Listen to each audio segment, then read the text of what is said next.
ce dimanche 11 mai 2026.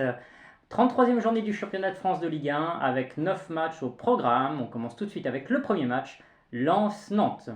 Alors pour les Lensois, eh bien, l'objectif va être clair, c'est de prendre les 3 points, de consolider sa deuxième place et de distancer Lyon qui pourrait éventuellement revenir au classement en cas de victoire. Pour Nantes, le match est extrêmement important puisqu'il faudra absolument gagner pour espérer se maintenir en Ligue 1 via les barrages et en espérant aussi pour eux qu'Auxerre devant fasse un faux pas. Ça fait beaucoup de si. Et même si Nantes va mieux actuellement avec coach valide, eh bien je ne vois pas Nantes réaliser un nul ou une victoire à Lens. Je vois des Lensois à Bollert s'imposer. Et je vois plutôt une victoire de 2-0 pour nos amis lensois. Match suivant, Auxerre-Nice.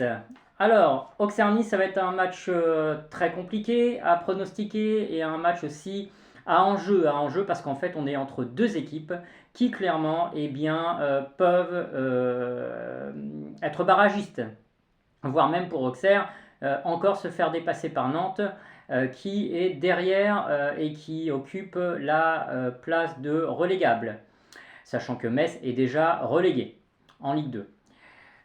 Pour ce match qui s'annonce quand même très compliqué, je vois plutôt un match nul. J'ai du mal à voir Auxerre s'imposer à la maison. Je pense pas que Nice non plus puisse s'imposer à Auxerre. Je vois plutôt un match nul. Nice va quand même un peu mieux. Et ça sent le match nul ce match. Ça sent le match nul. C'est un match à enjeu et j'arrive pas à déterminer une victoire pour l'une ou l'autre des équipes. Autre match, Rennes-Paris FC. Alors là, c'est un match qui va être ouvert avec une belle équipe du Paris FC qui a remporté son match précédent contre Brest 4-0. Pour Rennes, il s'agira aussi d'effacer un petit peu le revers de Lyon où les Rennais s'étaient inclinés 4-2. Bon, pour les Rennais, là l'objectif est clair. Il va falloir gagner, prendre les 3 points pour espérer une place en Ligue des Champions. En plus, le match suivant a lieu au Vélodrome. Alors même si Marseille est en crise, c'est jamais très facile d'aller se déplacer à Marseille. Donc Rennes a tout intérêt à prendre les 3 points contre le Paris FC. Je pense que cette équipe en a les moyens et je vois une victoire de Rennes face au Paris FC. Match suivant. Metz-Lorient, écoutez, c'est un match où il n'y a plus grand chose à jouer pour les deux équipes puisque Metz est déjà d'ores et déjà relégué en Ligue 2. Lorient n'a plus grand chose à jouer en Ligue 1. Lorient qui, malgré tout, a réalisé un bon match nul au Paris Saint-Germain la semaine dernière. Et je pense que Lorient peut aussi poser des problèmes à Metz et je vois un match avec pas mal de buts. Metz voudra aussi terminer en beauté la saison face à ses supporters. Et je pense plutôt à un match nul, mais voilà, du type 2-2, 3-2, plutôt 3-3, pardon. Avec pas mal de buts. Match suivant, Toulouse-Lyon. Alors là, pour nos amis lyonnais, c'est un match aussi très important. C'est l'occasion d'assurer la place en Ligue des Champions. C'est l'occasion aussi de sceller la 3e place, voire peut-être de se rapprocher de Lens si Lens n'arrive pas à battre le FC Nantes vendredi soir. Je pense que malgré tout, même si Toulouse est une équipe qui est difficile à manœuvrer, qui quand même joue pas mal au football, Lyon a quand même, je pense, sur ce match, plus d'ambition, plus de motivation. N'a pas le choix et je vois une petite victoire lyonnaise 2-1-0. Je vois Lyon s'imposer au Stadium de Toulouse. Monaco-Lille. Alors, c'est aussi un match extrêmement important, difficile à pronostiquer. Un match où les deux équipes ont beaucoup à jouer, beaucoup aussi à perdre. Monaco, clairement, n'a pas le choix. Dos au mur, ils doivent absolument s'imposer. Pour Lille, il faudra aussi s'imposer. Il faudra au moins prendre un point à Monaco. Et ça, ce sera pas chose aisée, mais ceci étant dit, moi le jeu lillois me plaît bien cette année avec Haraldsson et je pense que malgré tout, Lille est capable d'arracher au moins un nul à Monaco. Monaco qui est trop irrégulier sur la saison, c'est une équipe vraiment imprévisible qui peut être capable du meilleur comme du pire et malheureusement je la vois pas forcément faire le meilleur contre Lille. Je vais plutôt partir sur un nul ou un 2 même, c'est-à-dire Lille ne perd pas à Monaco, N2. Enfin, match Paris Saint-Germain-Brest. Alors le Paris Saint-Germain peut valider le titre de champion de France avec une victoire de Brest. Alors vous allez me dire effectivement c'est pas évident parce que Lens s'y gagne, et bien Lens mathématiquement peut même en victoire du PSG, en cas de victoire du PSG, eh bien peut comment dire mathématiquement revenir à hauteur du PSG. Oui, sauf que le Paris Saint-Germain a une différence de but par rapport à Lens de plus 15. Donc le différentiel pour moi est trop important. Ça veut dire que Paris, s'il s'impose, sera champion de France dès dimanche soir. Pour cela, il faudra battre Brest. Brest qui est une équipe démobilisée et Brest que je ne vois pas du tout s'imposer ni même faire un match nul au Parc des Princes. Pourtant, c'est une belle équipe, hein, nos Brestois qui ont des joueurs comme Ajorc, etc., qui sont vraiment, vraiment bons.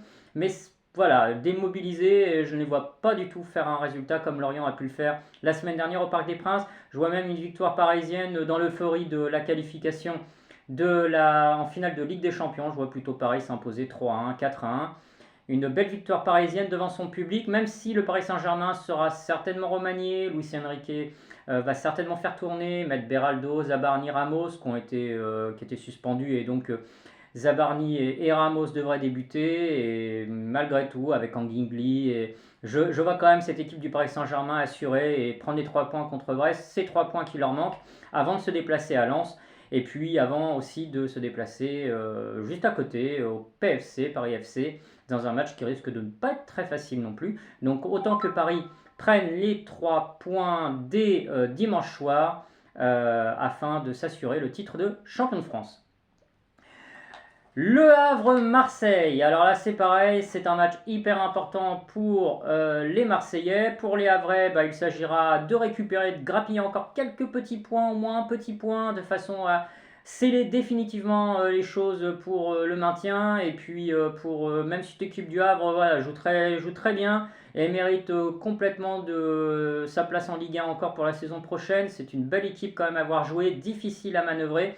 Les Marseillais, eux, sont restés à la commanderie toute la semaine. Malgré tout, les rumeurs font état d'une certaine démobilisation des joueurs, une certaine démotivation de certains joueurs. Il y a des joueurs qui ne sont plus là dans la tête, ils sont plus présents. Greenwood, par exemple, dont on dit qu'il est, il est déjà ailleurs. La tête ailleurs, et pas sûr qu'ils soient, tous ces joueurs, un, sur le terrain, et deux, qu'ils soient vraiment mobilisés pour assurer à Marseille un succès au Havre. Ceci étant dit, vous savez, j'ai quand même le sentiment que Marseille, on va quand même pas les enterrer trop vite. Et malgré tout, je vois Marseille s'imposer au Havre.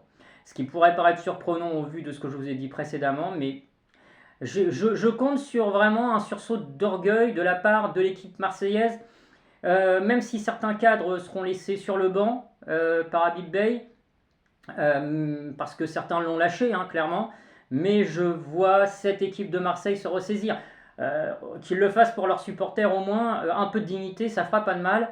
Les supporters tous les week-ends, et qu'on soit marseillais ou pas, qu'on supporte l'équipe de Marseille ou pas, il faut bien une chose, c'est que les supporters marseillais, ils supportent toujours cette équipe de Marseille, ils sont derrière. Regardez au Vélodrome, c'est toujours plein. Et à un moment, il va quand même falloir que cette équipe de Marseille assure, et assume aussi son statut. C'est le deuxième budget de France, il va quand même falloir se remuer. Et clairement, je les vois quand même, j'ose les voir s'imposer au Havre d'une courte tête, mais je les vois s'imposer au Havre sur un 0 ou un 2-1. Enfin, dernier match, Angers-Strasbourg. Alors là, c'est un match un peu pour, je ne veux pas dire pour du beurre, parce que Angers, le maintien est déjà assuré.